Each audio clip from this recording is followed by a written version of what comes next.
cai em Enem hoje, dentro de história? Conteúdo peso é Brasil. E tem alguns conteúdos dentro de Brasil que são bastante batidos. Tipo o quê? Tipo o conteúdo de República, Brasil República, a tal da República Velha. Nós vamos falar um pouco sobre isso hoje. Conteúdo de Era Vargas é bastante batido, não tem um ano que não tenha sido cobrado.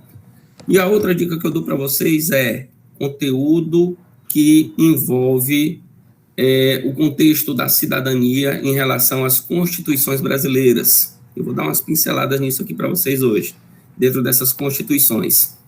E o detalhe, né, que cada uma das constituições, porque o Brasil teve várias constituições, é um reflexo das mudanças sociais, das mudanças políticas que existiram no país. Nós vamos ter algumas constituições que foram promulgadas e algumas constituições que foram outorgadas. Alguém saberia me dizer a diferença entre uma Constituição promulgada e uma Constituição outorgada? Se não souber, também não tem problema.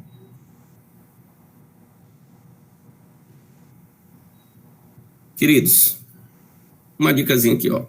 Uma Constituição promulgada é aquele modelo de Constituição que ela foi discutida, foi colocada no Congresso e foi aprovada através de um processo de votação. E sempre que quando vocês escutarem ou lerem alguma coisa sobre uma Constituição outorgada, a Constituição que sofre outorga é aquela Constituição que foi imposta, que ela não passou por um Congresso, ela não passou por um processo de votação. Então, a dica é essa. Escutou falar de outorga? Lembra que é um modelo de Constituição que foi imposto, foi colocado de forma autoritária.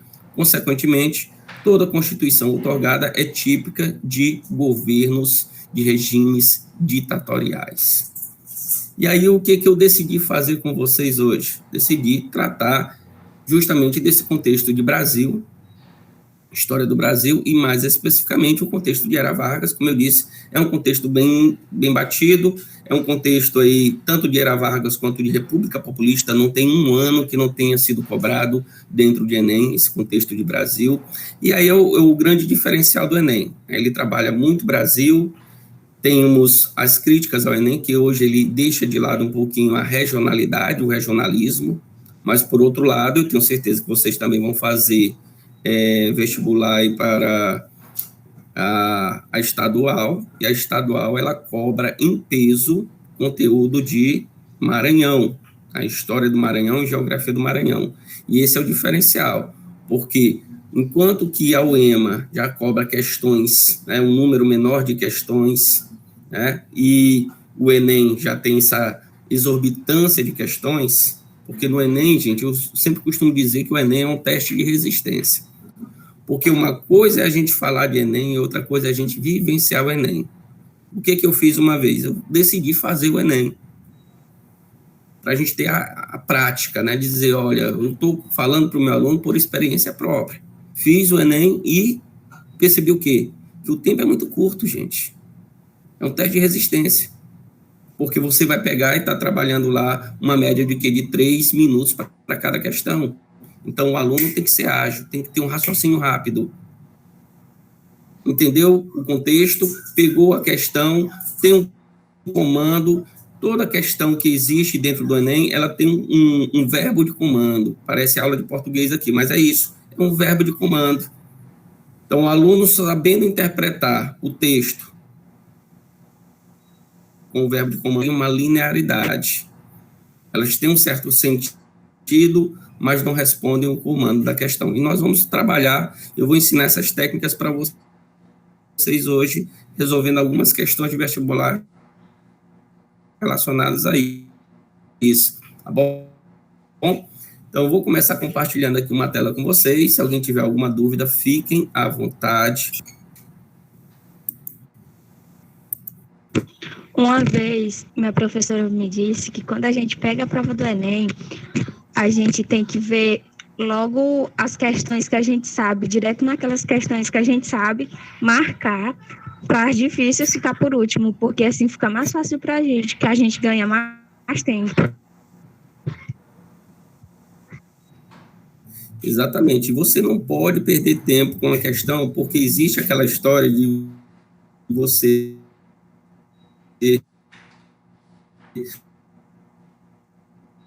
a função de uma questão, você pode perder 10 questões lá na prova. Por quê? Porque perdeu tempo demais com uma. Você ganhou uma e perdeu 10. Então, a dica está certa. Você não pode perder tempo. Viu a questão, não conseguiu resolver, não encontrou a resposta, passe para a questão seguinte.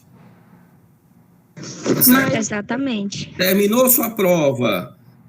Está sobrando tempo? Volte para as questões anteriores que você não conseguiu resolver. Crie um mecanismo, né? Circule a questão lá para você voltar e responder. Mas não percam tempo. É muito precioso.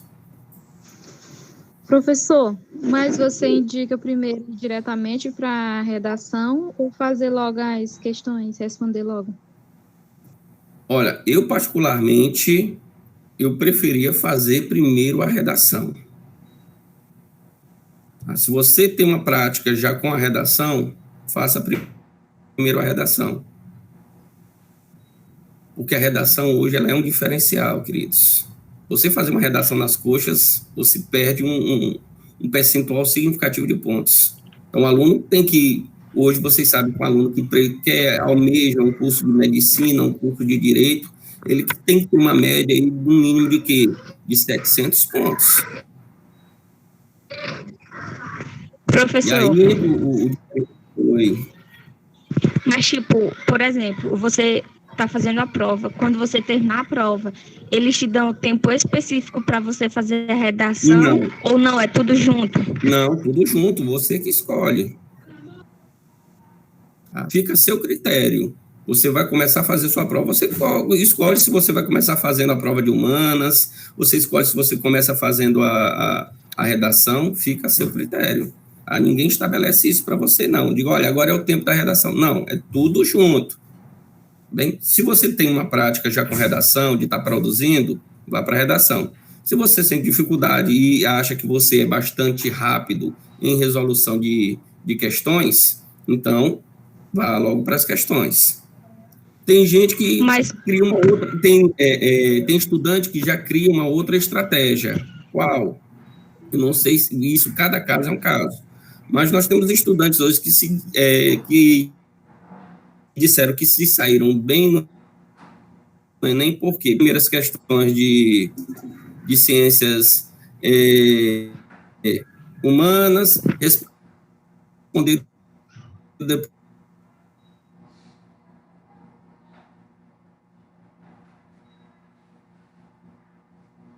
em a prova de linguagem e não responder bem por falta de tempo a prova de humanas.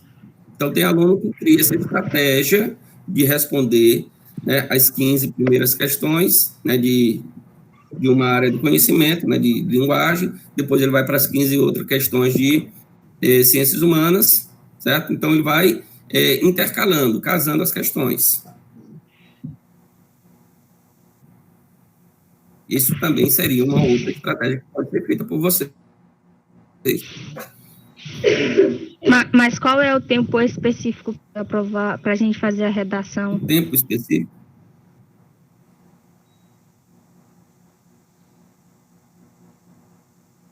Para fazer a redação. Se você perder mais de 40 minutos, vamos supor que você comece fazendo a redação.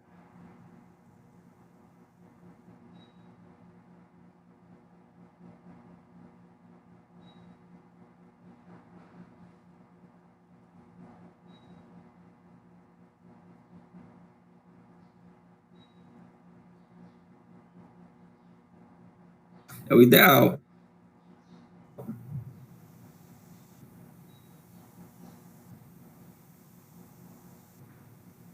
Porque lembre que você tem que fazer tudo no rascunho e depois passar limpo. Tá bem? Mais alguma pergunta em relação a tempo, qualquer outra dúvida que tenham? Creio eu que não. Não, né? Beleza. Então, lindo, só me confirmem aí a visualização do slide, tá ok? Se vocês estão visualizando. Sim, professor, estamos. Seu carro Ok, amarelo aí. né? Carro amarelo, né? Tô usando aqui o...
Os grandes proprietários de terras, os grandes fazendeiros, porque o Brasil sempre foi, queridos, desde o período colonial até os dias de hoje, um país predominantemente agroexportador, tá ok? Então, o café. Às vezes se costuma falar, dentro da geografia, de ciclos econômicos. O Brasil teve o ciclo do pau-brasil, o ciclo da cana, no século XIX, século XX, o ciclo cafeeiro. Eu não costumo falar muito da ideia de ciclos econômicos, porque a ideia de ciclo dá uma falsa ideia de achar que esse era o único produto da nossa economia, quando, na verdade, nós tínhamos vários outros produtos que eram produzidos aqui.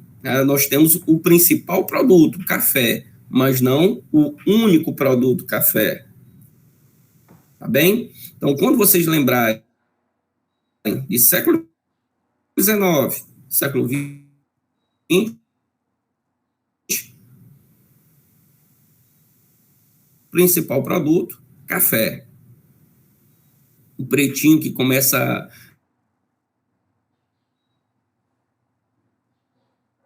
do chamado voto de cabresto.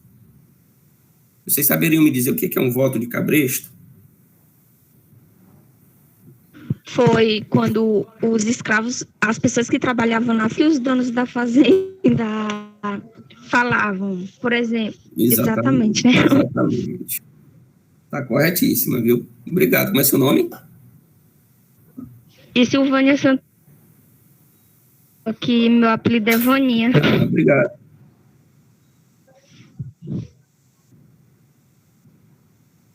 Obrigado, Vaninha. Tá? De É nada. isso mesmo. Os moradores das fazendas eram obrigados a votar no candidato lá do grande fazendeiro, do coronel, como era conhecido, o grande fazendeiro, né? Ele era chamado de coronel não porque ele era militar, mas porque ele comprava o título. Gente, na primeira Constituição republicana, a Constituição de 1891, ela era uma Constituição que estabelecia um voto aberto. Como assim voto aberto? Então, se Vaninha fosse votar, todo mundo saberia em quem Vaninha estava votando. O voto não era secreto, tá bom?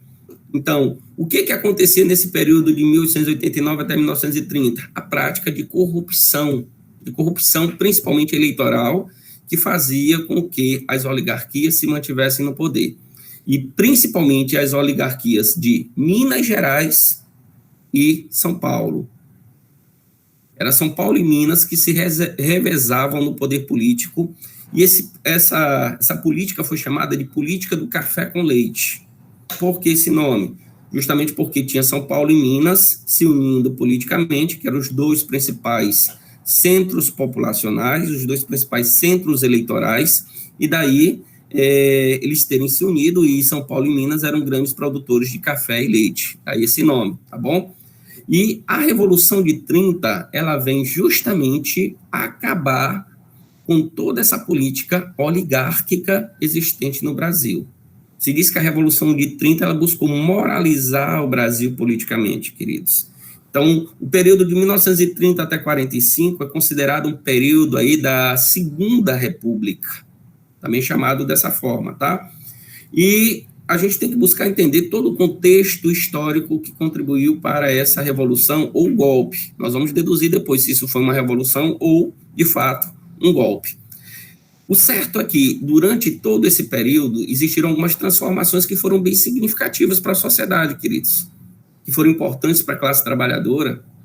Nós temos legislação trabalhista, temos justiça do trabalho, nós temos a criação de várias leis ligadas ao trabalhador urbano, ao trabalhador assalariado.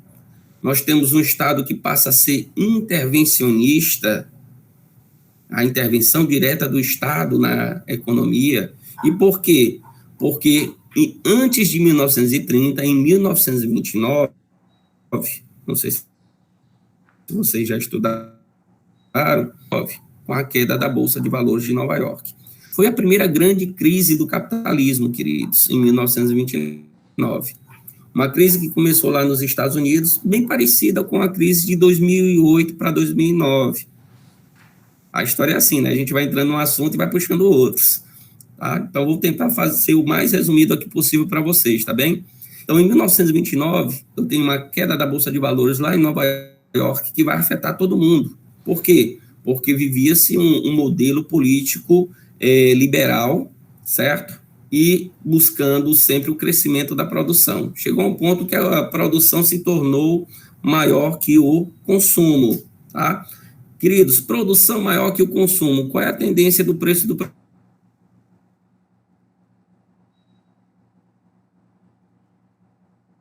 no mercado? Qual é a tendência do preço dele? Aumentar ou diminuir?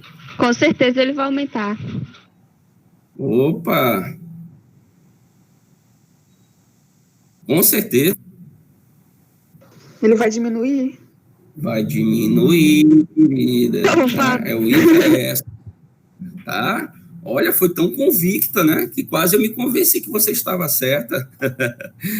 Linda, se o produto está sobrando no mercado, a tendência do preço dele é diminuir. Vou lhe dar um exemplo. Por que sal é barato? Sal de cozinha é barato por quê? Ele é barato por quê? Porque tem muito? Porque existe em abundância. Agora, imagine vocês que quando não existia sal em abundância, 1 quilo de sal, lá no continente africano, em pleno século XVI, chegou a valer 1 quilo de ouro. Sabiam disso? Eu não dava. Tá? A mesma coisa era o açúcar, quando surgiu. Tá? Era caríssimo. Açúcar era presente que se dava para princesas quando iam se casar. Eram dotes de casamento. Bem, então, quando vocês forem casar, me avisem aí que eu vou dar 1 quilo de açúcar para cada um de vocês, tá? Queridos, estou de brincadeira aqui para descontrair um pouco. E o que acontece? Em 1930, a gente tem, né, uma produção maior que o consumo, então fiquem sabendo disso, é lei da oferta e procura, é uma lei natural do comércio, produto em abundância, tendência do preço é diminuir. Se ele está em falta no mercado, a tendência do preço dele é aumentar. Então, como eu tive uma produção crescente em 1929, isso gerou uma crise econômica nos Estados Unidos que se estendeu a todo mundo. E aí, como é que isso vai afetar o Brasil? É simples. No Brasil, o Brasil era agroexportador de café e o nosso principal comprador era os Estados Unidos. O nosso principal comprador deixou de comprar o nosso café. E aí, mais uma vez, eu pergunto, se deixou de comprar o café, o que vai acontecer com o preço do café brasileiro? Vai aumentar? Ou diminuir? Vai diminuir. Vai diminuir. E para que o preço do café não despencasse tanto, gente, produtores de café tocaram fogo em café, jogaram sacas e sacas de café em alto mar. Aí dizer, pô, Luiz Celso, e por que eles não pegaram esse café e doaram? Não deram para os mais pobres? Porque se eu pego e dou o café, ninguém vai comprar café e o preço do café vai continuar caindo. Por isso que a solução foi jogar café em alto mar, queimar pé de café que já estava pronto para ser colhido. Então, em 1929, eu tive uma crise mundial. E foi uma crise tão grande, gente, que nessa época muita gente começou a cometer suicídio. Lá nos Estados Unidos, empresários, da noite para o dia, que começaram a cometer suicídio porque perderam tudo. Então, era muita gente pulando dos hotéis. Às vezes se ironizava quando alguém chegava e pedia um quarto de um hotel, a pessoa perguntava, é para dormir ou para pular? Eis a questão. Sempre nos momentos de crise, aumentam as perspectivas de uma sociedade suicida. Então, tomem cuidado com isso, porque hoje em dia nós temos essa tendência do isolacionismo social, ainda mais agora, né, no momento pandêmico, nós temos esse isolacionismo, e às vezes o isolacionismo dentro de casa, que o menino diz que está com todo mundo dentro de casa, mas ele está sozinho lá porque ele está conversando só pelas redes sociais. Então isso contribui para gerar depressão, contribui para gerar uma sociedade suicida. Então, cuidado com isso, porque existe aquela falsa ideia de dizer assim, não, quem quer cometer suicídio não fala. Fala sim. Todo suicida fala alguma coisa para alguém. E quando ele fala é porque ele já está pedindo arrego, está pedindo ajuda. Então é um mito de dizer assim, quem quer se matar não fala para ninguém. Fala sim. E lindos, nesse período aqui de 1930, como eu disse, tem um contexto. Né? É essa figura aqui, ó, desse cara. É o contexto da era Vargas, tá? Então, de 30 a 45, imagine que Vargas esteve no poder durante 15 anos, sem ter recebido um único voto da sociedade. 15 anos no poder. 15 anos como presidente do Brasil. Em fases diferenciadas. Eu sempre costumo dizer, gente, que esse cara aqui, Getúlio Vargas, ele se assemelha muito na sua política econômica com a política desse carinha bem aqui, ó. Conhecem ele? Vamos contextualizar? Sim, conhecemos. O que Vargas e Lula têm em comum? São políticos conhecidos pela prática do populismo. Vocês sabem o que é populismo? Eu adoro estar fazendo essas perguntas. Vocês sabem? Se não souber, também não tem problema, tá? É popular. Não. Não necessariamente. Tá? Todo político populista é um político popular, mas ser populista não significa apenas ser um político popular. Queridos, o político populista, na verdade, o populismo foi um fenômeno político que existiu não só aqui no Brasil, existiu em toda a América Latina. Ele é resultado das mudanças políticas e sociais que ocorreram na América Latina, de industrialização, de urbanização, a partir da década de 30, 40, 50. O populismo, gente... Professor. Oi? Então é como se fossem práticas políticas que se justificam apelo ao povo. Opa, agora sim. É aquele tipo de político demagogo que se utiliza de práticas sociais, de estar lá fazendo lá uma concessão de algum benefício para a classe trabalhadora como forma de controle político. Esse é o político populista. Então, quando a gente diz, por exemplo, o Bolsa Família hoje no Brasil é uma prática populista? Sim. Tá? Uma forma de concessão à classe trabalhadora como forma de controle político. Tá? Então, o político populista é aquele político demagogo mesmo, que está lá controlando, estabelecendo regras de conduta social, está lá fazendo um apelo junto ao povo. É aquele político que diz que está lá junto ao povo, que ele chega na tua casa, ele come o que tu tiver lá com ele, um arrozinho com feijão e pachá. Você sabe o que é pachá, né? Pachá, não. Disco voador, bife do olhão. Não conhece esses termos, não? Pachá, disco voador e bife do olhão, gente, é ovo. Pachá é quando cai na frigideira. Bife do olhão. Sim. Tá? Então, é aquele cara que chega e diz, tá aqui, eu tô comendo um pãozinho com mortadela, eu tô tomando uma cachaçinha aqui no barzinho aqui, fazendo aquela coisa de ser popular junto à classe trabalhadora, junto ao povão. Tá bom? Tem muito cuidado, às vezes, gente, quando a gente fala de povo, né? Às vezes o aluno confunde povo, achando que povo é apenas o povão, camada popular. Mas a elite, ele é povo. A classe média é povo também. Tá? Então, o que existiu de comum entre Vargas e Lula é isso, essa política populista, que existiu desde 1930, e eu posso dizer que a política populista ela é muito forte nos dias atuais. Bem, com as práticas lá dos programas sociais, e entre eles o Bolsa Família, mas que se intensificou desde lá o governo do PT com o Fome Zero, com Minha Casa Minha Vida, dentre outros programas sociais, tá bom? Foram só eles dois que foram conhecidos como políticos populistas no Brasil? Não.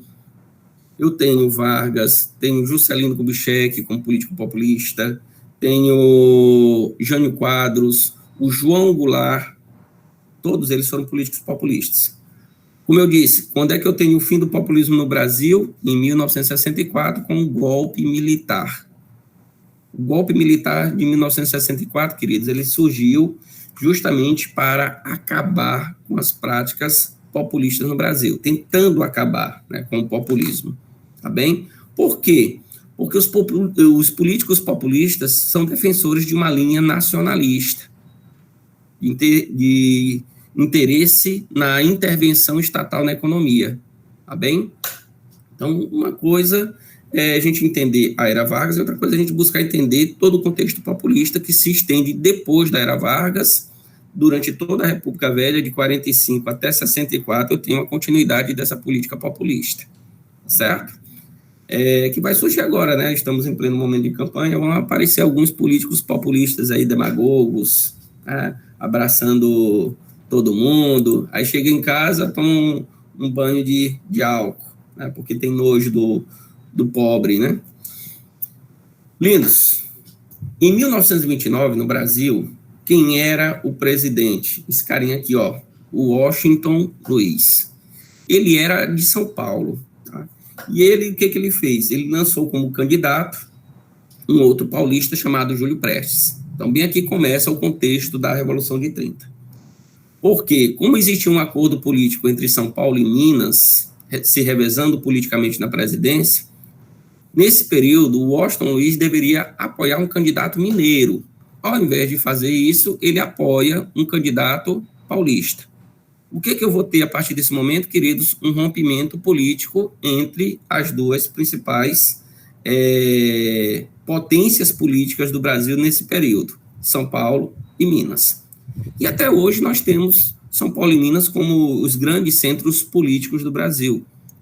Na maioria das vezes, os pré-candidatos à presidência sempre saem um pré-candidato ou de São Paulo ou de Minas Gerais. O atual governador de São Paulo já está fazendo sua campanha política para concorrer à presidência, já é um possível opositor político do atual presidente Jair Bolsonaro, tá? O Jorge Dória, tá certo? Que é do PSDB. Então, nesse período, o que Minas Gerais vai fazer? Estou tentando ser o máximo de resumido possível para vocês. E se vocês quiserem, depois eu posso disponibilizar esses slides para vocês, tá? Não se preocupem. Mas se a aula ficar gravada, melhor ainda, né? Vocês podem pegar a gravação posteriormente, tá certo? Nesse período, queridos, Minas Gerais forma uma nova aliança política. Minas rompe com São Paulo e forma a chamada Aliança Liberal. Essa Aliança Liberal, em oposição aos paulistas, vai ser formada por 3 estados. Vai ser formada por Minas, Paraíba e Rio Grande do Sul. E a Aliança Liberal vai lançar um novo candidato que vai concorrer com o candidato de Washington Luiz, que é Júlio Prestes, tá certo? Então, eu tenho Vargas sendo o candidato da Aliança Liberal, e o seu possível vice-candidato era um cidadãozinho chamado João Pessoa, da Paraíba, inclusive nome da atual capital, né? João Pessoa.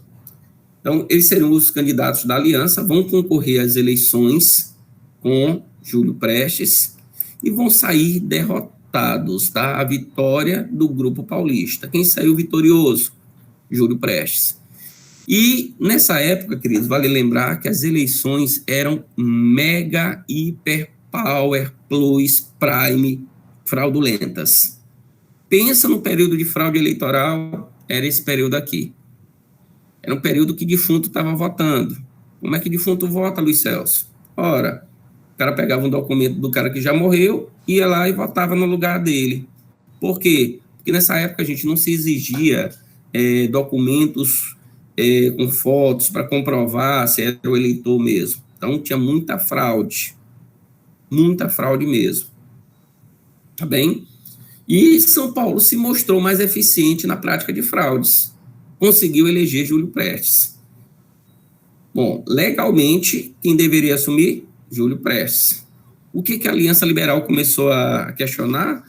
Que ele teria sido eleito de forma fraudulenta, né? Muita corrupção eleitoral. Nessa época se falava das eleições a bico de pena, né? Que é a eleição com fraudes, né? de corrupção das urnas, que eram urnas em papel ainda. Hoje é diferente, né? Nós temos o voto biométrico, que já dificulta o processo de fraude eleitoral. Nós temos, né, o voto eletrônico, que já dificulta também a fraude eleitoral, por mais que alguns insistam em dizer que há possibilidade de fraudar a urna eletrônica, mas eu não acredito muito nessa possibilidade, porque ela não é ligada à internet, queridos. Ela é ligada apenas na tomada, né? Então não ocorre esse risco de um hacker invadir.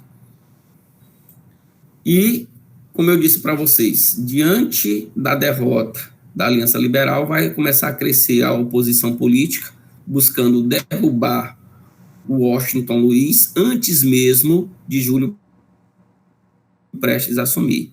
E essa oposição vai crescer com o assassinato de João Pessoa lá na Paraíba. Ele foi assassinado, tá? E isso contribuiu para elevar as tensões. Acusavam a oposição de ter mandado matar João Pessoa. Só que o assassinato de João Pessoa foi em função de conflitos políticos, mas foram conflitos políticos regionalizados, não teve nada a ver com o contexto nacional. Mas a oposição e a própria Aliança Liberal utilizou isso como pretexto para mobilizar a sociedade a se levantar contra o governo de Washington Luiz. Nessa época, queridos, Washington Luiz, ele era um político muito conservador, ele sempre dizia que problema social no Brasil se resolvera com a polícia, e o Getúlio Vargas já é uma figura que já mostrava uma certa ideia, como eu disse ainda há pouco, uma ideia populista de estar lá dando apoio à classe trabalhadora, já defendendo direitos trabalhistas, e esta aliança liberal vai organizar, a partir do Rio Grande do Sul, toda uma formação militar para derrubar o Washington Luiz. Perceba o que eu botei aqui, ó, fez-se o golpe. Queridos, dica para vocês. Só existem duas formas de se chegar ao poder no Brasil e na maior parte dos países do mundo. Quais são essas duas formas? Uma, pela via democrática. A outra, pela via da força. Tá ok? No caso aí, se vocês perceberam, democraticamente, a Aliança Liberal foi derrotada. Minas Gerais foi derrotado. O Vargas, que era do Rio Grande do Sul, né, foi o derrotado nas eleições. Como ele não conseguiu pela via democrática, chegou ao poder pela via da força. Então, quando alguns colocam esse movimento de 1930 como revolução, eu posso entender como revolução, sim, na medida em que eu tenho mudanças econômicas no Brasil a partir da era Vargas. O Brasil começa a se industrializar de fato, queridos, a partir da era Vargas, tá? Então, nesse sentido, posso entender como uma revolução. Mas, politicamente, o que existiu aqui foi um golpe.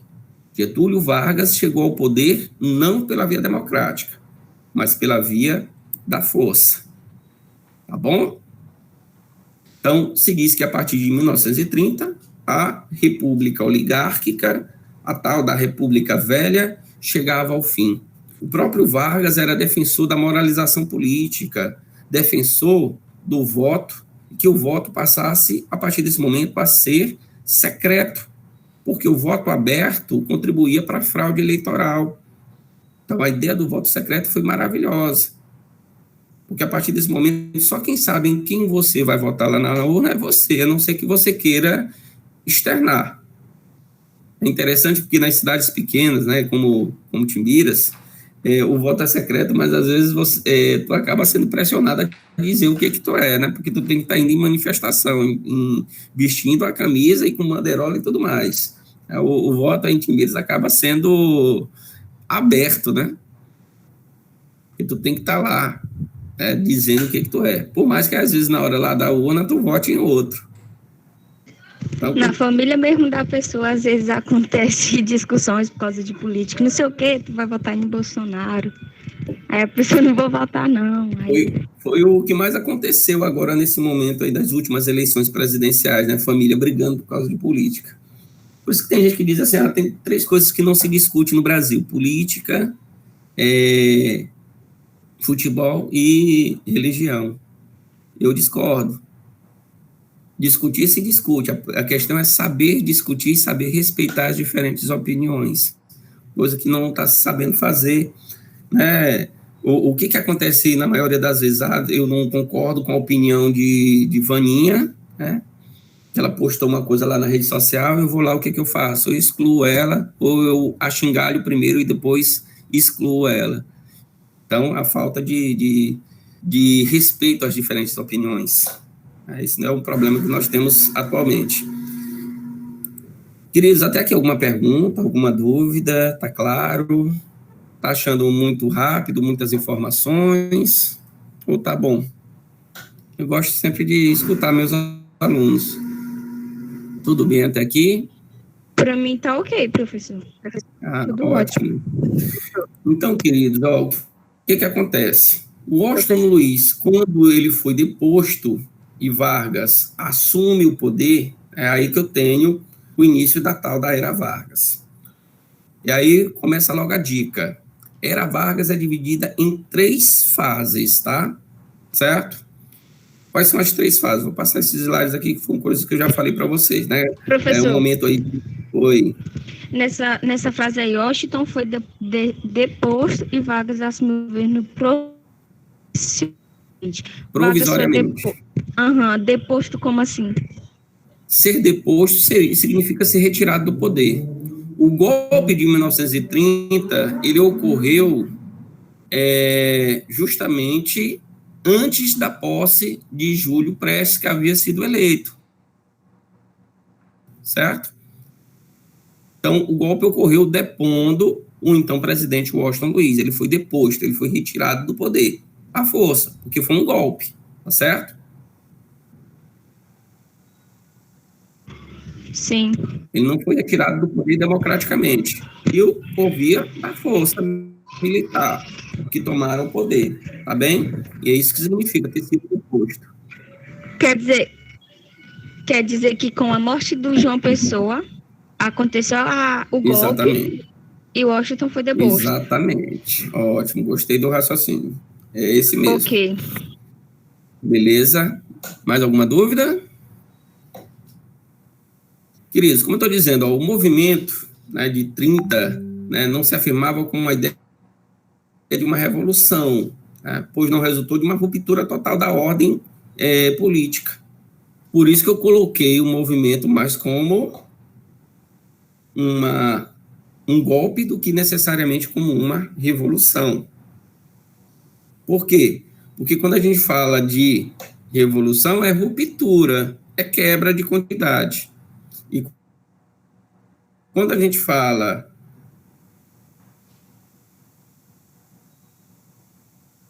de revolução, rompido com São Paulo. O que eu tenho em 1930 é apenas um deslocamento da oligarquia paulista do poder político. Eles foram retirados do poder político. Então, daqui já dá para deduzir quem é que vai ser o Estado que vai fazer maior oposição a Getúlio Vargas. E aí, turma?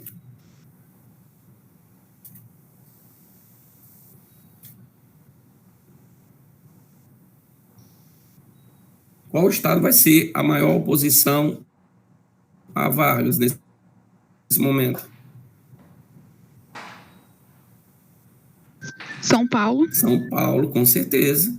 Se foi o Washington Luiz Paulista que foi retirado do poder e Vargas assume provisoriamente, então São Paulo vai ser a principal oposição política a Getúlio Vargas. Inclusive vai tentar derrubar ele também. Vai tentar fazer uma contra-revolução. Tá joia? Então, nessa fase aqui, olha o que eu estou dizendo, governo provisório. Tá bem? São 3 fases políticas, queridos, do governo da era Vargas. Eu tenho governo provisório, que de provisório não teve nada, porque foi de 1930 a 34. Como é que alguém fica provisoriamente 4 anos, né? Então, governo provisório, primeira fase. A segunda fase é o governo constitucional, de 34 a 37. 37 até 45 é a grande mancha do currículo de Vargas, que é o tal do Estado Novo. E o que foi o Estado Novo, lindos? Foi a fase ditatorial de Vargas, uma ditadura, uma fase em que ele vai estabelecer repressão aos seus opositores, perseguindo, prendendo e até mandando para a morte. Tá bom? Essa é a grande mancha do currículo dele. Vargas até hoje é um dos presidentes mais bem lembrados da história do Brasil. Mas em função dessa mancha do currículo dele aí, do Estado Novo, da fase ditatorial, ele é o segundo mais bem lembrado. O primeiro presidente mais bem lembrado do Brasil seria Juscelino Kubitschek, popularmente conhecido como JK. Tá bem? Nessa fase, queridos, tá, alguns pontos são importantíssimos, tá, do governo provisório varguista, de 30 a 34. Tá? Primeiro, a substituição da Constituição de 1891. Então, uma primeira dica, a Constituição de 1891 seria a nossa segunda Constituição, mas seria a primeira Constituição republicana. Ela que estava em vigor. Alguém sabe me dizer qual é a nossa atual Constituição?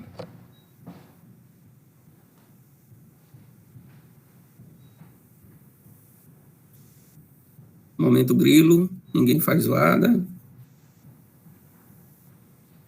Qual é a nossa atual Constituição? Lindos.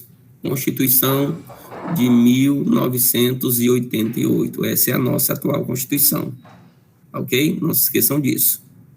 Estou dizendo para vocês, isso aí é muito cobrado em Enem, as Constituições. Não tem um ano que não tenha sido cobrado. A nossa primeira Constituição foi a Constituição de 1824.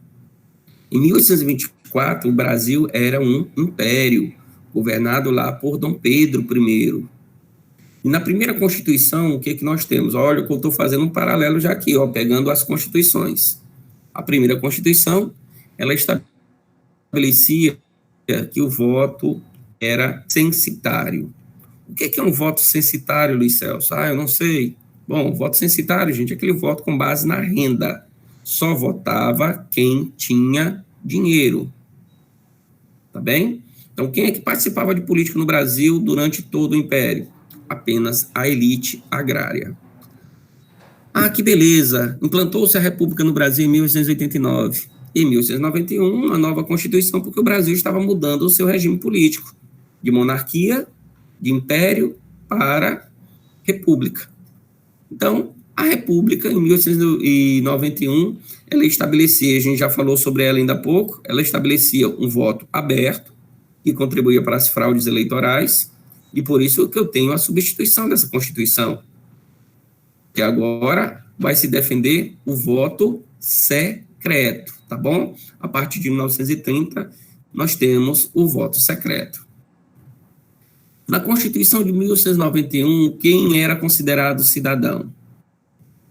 Somente homens maiores de 21 anos e alfabetizados.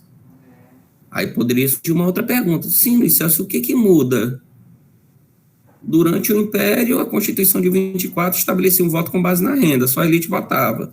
E você está me dizendo que agora, na Constituição de 1891, só homens maiores de 21 e alfabetizados. E quem era alfabetizado no Brasil em 1891, gente?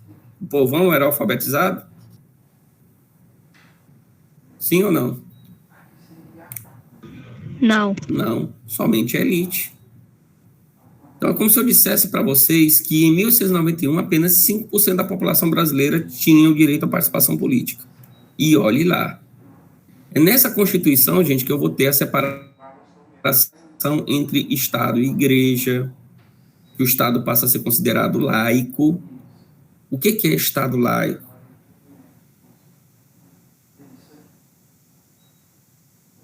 É aquele Estado laico, onde você tem a sua liberdade religiosa, para ser católico, para ser evangélico, para ser ateísta, ou qualquer outra coisa a mais, tá? Ou nenhuma delas, tá? Então, em 1889 em diante é que eu tenho essa liberdade religiosa para cristãos, evangélicos. Até então, gente, até 1824, na Constituição de 24, a religião oficial do Brasil era o catolicismo. Então, não era permitido outras religiões que não a religião católica, tá bem? E, quando a gente fala aqui dessa Constituição, ela surge também com o chamado registro civil. Com essa separação entre Estado e Igreja, eu tenho o registro civil de nascimento, o registro civil de casamento. É por isso que até hoje, quando o menino nasce, o que você faz? Faz o registro dele. Onde? O Estado, é o registro civil que está fazendo. Porque antes era função de quem? Da Igreja Católica, ok? Então percebam que a Constituição de 1891, e nesse período não se falava nada sobre a mulher ter direito ao voto. Por mais já que em 1928, 29, já existisse algumas mulheres buscando a participação política, se diz que a mulher só vai conquistar o direito legal da participação política na próxima Constituição, que é a Constituição de 1934. Então, eu tenho a substituição da Constituição de 1891, ela foi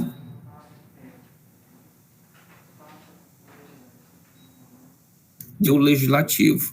E se eu estou dissolvendo, gente, eu estou desmanchando o Legislativo. Então, a Câmara Legislativa foi dissolvida, uma medida autoritária, né? Os deputados que estavam lá no poder, eles deixaram de ser deputados, vai ter novas eleições. E por que acabou com o Legislativo, com a Câmara Federal? Porque eles foram eleitos através de votos fraudulentos. Então, Vargas chegou buscando essa moralização política.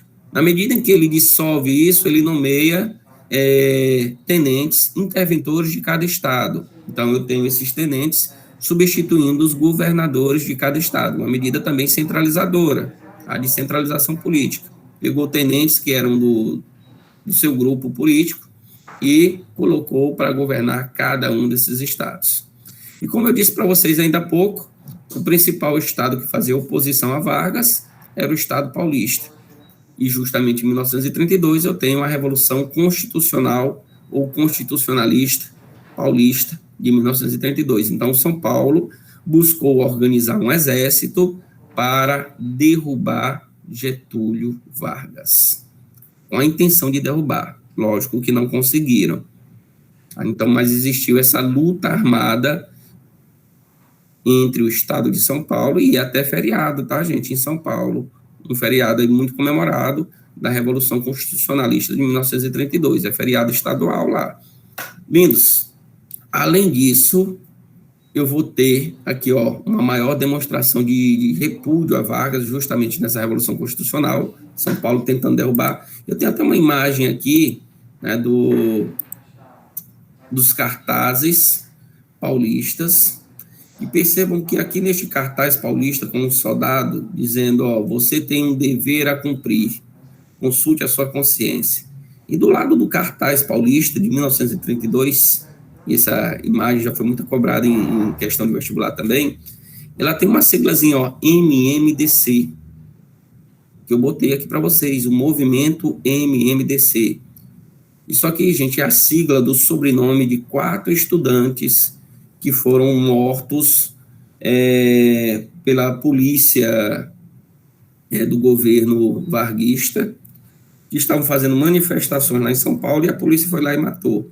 Então, todo o movimento que ocorria em São Paulo, todo o movimento tinha cartaz, tinha... Professor, eles foram mortos? Foram mortos.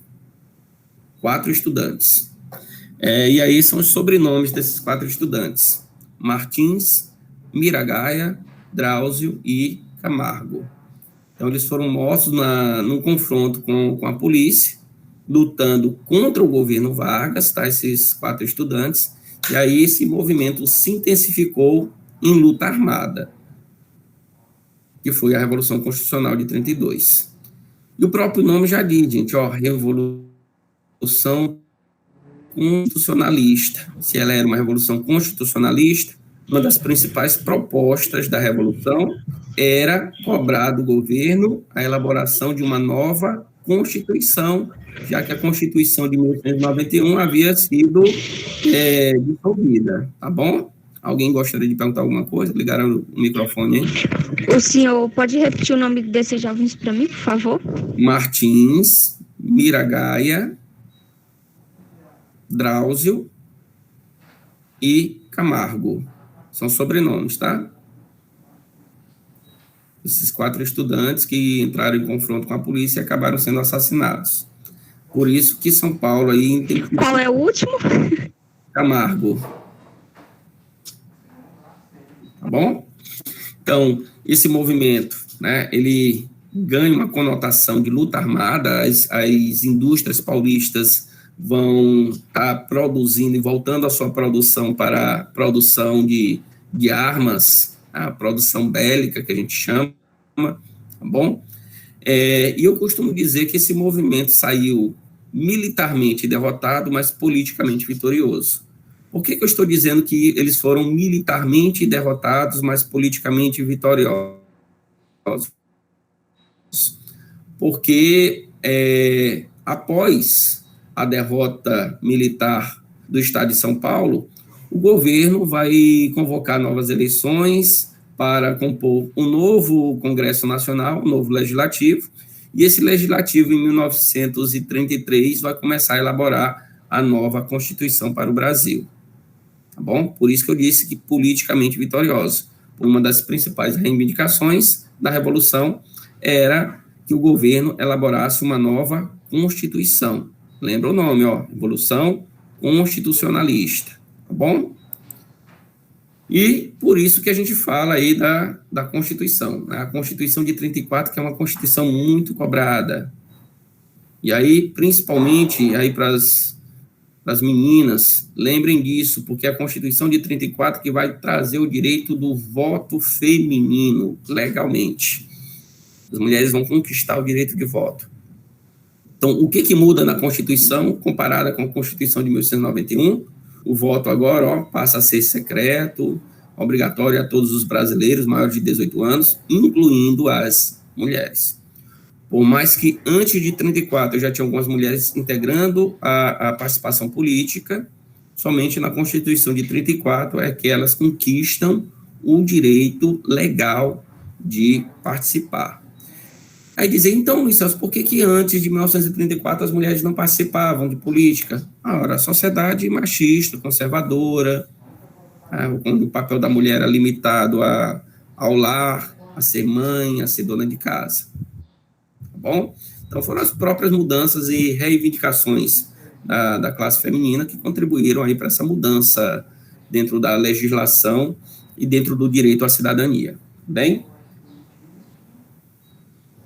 O que muda mais a partir dessa Constituição? Eu trouxe algumas colocações na criação da Justiça Eleitoral, que existe até hoje, né? O Tribunal Superior Eleitoral, o Tribunal Regional Eleitoral, foram criados. Inclusão de capítulos falando sobre a questão do trabalho, da saúde, da educação, que a Constituição anterior não falava nada sobre isso. É aqui, gente, que começa a se falar como função do Estado garantir educação pública e gratuita. Até então não existia nenhuma obrigatoriedade. Existiam escolas públicas no Brasil desde o Império, mas essa maior parte das escolas públicas, gente, elas eram escolas destinadas à elite brasileira. Então, os filhos das camadas populares estavam lá realizando ofícios de marceneiro, de carpinteiro, ou trabalhador, né, na lavoura mesmo, na roça, como a gente chama, tá certo? Então, a partir da Constituição de 34, já se fala de educação como função do Estado. E aí, lembrem vocês, né? Vocês estão numa escola pública, estadual. O Estado está gratuitamente lhe fornecendo. Bem, mas não é totalmente gratuito porque a gente paga os impostos para ter essa educação pública e gratuita. Assim como pagamos impostos para ter saúde pública e gratuita. Tá bem? A partir daí que surge já a proposta de um salário mínimo para a classe trabalhadora. Olha aí as medidas populistas que eu disse para vocês, né? Outra proposta de redução da jornada de trabalho para 8 horas, na qual é até hoje. Por quê? Porque antes disso, o trabalhador, no início da República, ele chegava a trabalhar 12, 14, 16 horas por dia nas fábricas. Bem, eu tinha ainda, como mudança, a proibição do trabalho de menores de 14 anos, né, do trabalho infantil. Eu tenho já a ideia do repouso semanal remunerado. A maior parte dos direitos trabalhistas que nós temos hoje, direito a férias anuais, abertura de linha de crédito para incentivar a indústria. Por que eu tenho agora um estímulo à indústria, queridos? Vargas, como eu disse, era seguidor da linha nacionalista. E lembre que em 1929 nós tivemos uma crise da lavoura cafeeira. Qual foi a solução? A solução foi Vargas tentar estimular o processo de industrialização. Mas dizer, e o Brasil deixou de produzir café? Não. Deixou de produzir os outros derivados agrícolas? Não. Mas continuou buscando agora novos mecanismos para tentar reerguer a economia em função da crise de 1929. Por isso, o estímulo à industrialização.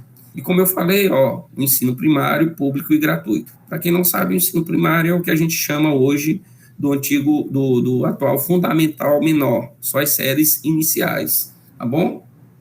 Só as séries iniciais.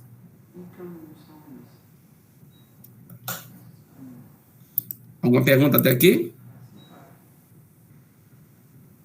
Outras medidas que foram criadas, como a Justiça do Trabalho, a própria CLT, que é a Consolidação das Leis Trabalhistas, também surgiram nesse período. E, gente, como eu disse, a fase inicial do governo Vargas é qual? Governo provisório, que foi de 34 a 30 de 30 a 34, certo? Governo provisório. Se em 34 eu tenho uma Constituição,